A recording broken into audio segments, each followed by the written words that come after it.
देखो, सबसे पहली बात हमारी कमजोरी क्या है? हम परेशान हो जाते हैं। संसार में देखो तो परेशान, परमार्थ की तरफ देखो तो हम परेशान हो। ये हमारा आदत स्वभाव बन गया है परेशान होना। थोड़ा सा धैर्यवान बनो, गंभीर बनो। कोई भारी से भारी विपत्ति में परेशानी स्वीकार करके विपत्ति से थोड़ी निकला जाता है। सुलझो, ठीक है, ये विपत्ति आई, समस्या आई, इसका समाधान होगा। ऐसा थोड़ी कि हमें नष्ट कर देगी। अगर अभी हमारी बड़ी हानि हो जाती है, हम कल इससे बड़ा लाभ प्राप्त कर सकते हैं। हमको एकदम बिल्कुल गंभीर रहना है, इतने कमजोर नहीं बन जाना। अब वो गए तो क्या होगा, अब वो वस्तु गई तो क्या, पद गया तो क्या होगा। प्रयास किया था, ये पद मिला था, इससे बड़ा पद प्राप्त करूंगा, मैं इससे बड़ा महान बनूंगा। ठीक है, एक बार गिर गया, गलती हो गई, दंड भोगूंगा, फिर इससे ज्यादा संयम में रहूंगा। बिल्कुल, मतलब एकदम फ्रेश दिमाग रखना चाहिए। पर अपने लोग क्या है, जरा सी बात में एकदम पछड़ा कर लेते हैं, एकदम कमजोर हो जाते हैं। ये बिल्कुल ठीक नहीं है। हम जीवन भर की यात्रा की बात कह रहे हैं, भारी से भारी कष्ट में भी मुस्कुराना, तो हमें बल मिला है, हमें भगवान की कृपा का दर्शन हुआ है, हमें उनका दुलार दिखाई दिया है। अगर ऐसे तो भाग जाते, फिर परमार्थ में थोड़ी चलना होता। आज जो आप सुन करके लाभ लेने की चेष्टा कर रहे हो ना, ये केवल प्रवचन नहीं है, ये जीवन है।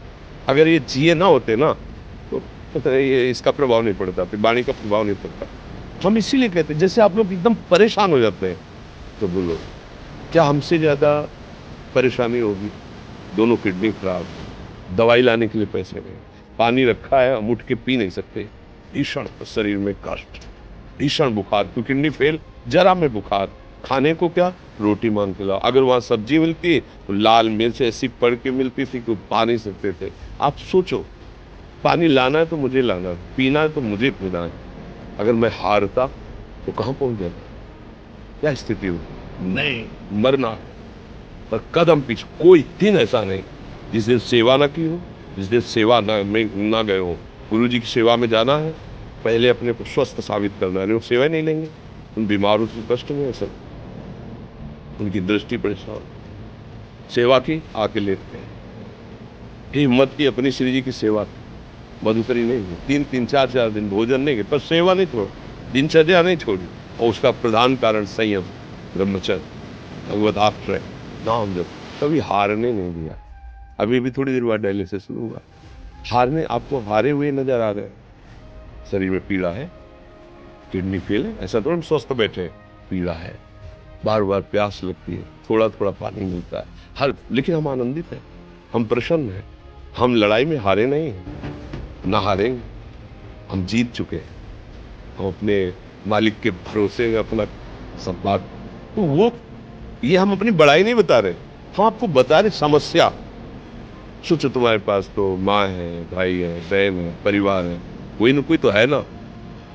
मेरा किसी ने कभी जीवन में ध्यान भी नहीं दिया। क्यों? बचपन से बाबा जी बन गए, किसी से प्यार नहीं, किसी से संबंध नहीं, कोई जानकारी नहीं, हम कहाँ हैं, वो कहाँ है, किसी से कोई मतलब नहीं। जवान साधु कौन श्रद्धा करे? कभी गांव जाने की हिम्मत नहीं पड़ती कि रोटी मांगने। पता नहीं लोग क्या सोचेंगे, क्या भावना करने। हम दरवाजे पे खड़े हैं, क्या कैसी भाव, जो हमारे सामने आकाश पृथ्वी से आया यौवन अवस्था में, वही पाया है, अन्यथा भूखे रह गए। जब हम हर समय अपने को विवेक के द्वारा सावधान रखे, तो हम कभी निराश नहीं हुए, कभी उदास नहीं हुए, कभी ऐसा नहीं लगा कि यार हम दुखी, कभी नहीं लगा। उसी का फल है, उस सुख का संकेत मिल गया जहां दुख की निशानी भी नहीं। वही उसी के बच्चे, तो हम सब उसी धातु से बने हुए हैं। हम इतना क्यों परेशान हो जाते हैं? हम ये देखते हैं, अपने लोग थोड़ी बात बिगड़ गई परेशान, नहीं बिगड़ी तो बिगड़ जाने की संभावना में परेशान है। आज सुख है, लेकिन कल सुख छिन जाएगा, तो हम आज के सुख में सुखी ना होकर कल के दुख की आने की संभावना में हम भयभीत हो। अब क्या हमारी सोच रह गई? हमको इतना बलवान बनना है कि सुख और दुख दोनों हमको छू न सके। भारी से भारी सुख की व्यवस्था है तो अहंकार में, हर्षित होकर किसी का अपमान न करे कि हम धनी, हम पदाधिकारी, अमुक। भारी से भारी दुख आया तो हमें किसी के सहयोग की जरूरत नहीं, हम फिर अपने कदम बढ़ाएंगे, हम फिर जुड़ी हुई अपनी भावनाओं को सजाएंगे। मस्त जीवन एकदम, तुम अविनाशी के बच्चे हो। शेर का बच्चा भेड़ों के बीच में फंसकर म्यों म्यों बोल रहा है, बस। अगर दहाड़ना सीख जाए तो कोई भी उसे परास्त नहीं कर सकता। ऐसे भगवद अंश, तो प्रपंच में फंसकर अपने को इतना दीन क्यों देख रहा है? तू ऐसा है, भगवान के दिव्यास्त्र में भी ताकत नहीं तेरे को मार सके। तू अविनाशी का अविनाशी बच्चा है, विनाशी भोगों को, विनाशी शरीर को मैं मान के इतना भयभीत, इतना दुख। एक ये सब के लिए, केवल एक के लिए नहीं, आप समझो। आप लोग सोचते हैं हम गृहस्थ होकर भला ऐसी स्थिति कैसे? जनक जी सुखदेव जी के गुरु हैं और राजा हैं, महल है, रानियां हैं, नौकर है, चाकर। क्या सुखदेव जी जिनके शरीर में लंगोटी भी नहीं है, दिगंबर, परमहंस, परमहंस के गुरु है जनक जी जो राजा हैं। समझो आप ऐसा ना सोचे कि हम नौकरी कर रहे हैं, हम संसार में, हम गृहस्थ हैं, हम आध्यात्मिक की ऊंचाई पर नहीं चढ़ सकते। नहीं, आप एक सरकारी नौकरी या आप किसानी या व्यापार करते हुए आप एक अध्यात्म की ऊंचाई में चढ़ सकते हैं। और अध्यात्म ही है जो तुम्हें इस माया के दुख सुख से ऊपर उठा सकता है। दूसरा, चाहे जितनी संपत्ति आ जाए, आप सुखी नहीं हो सकते।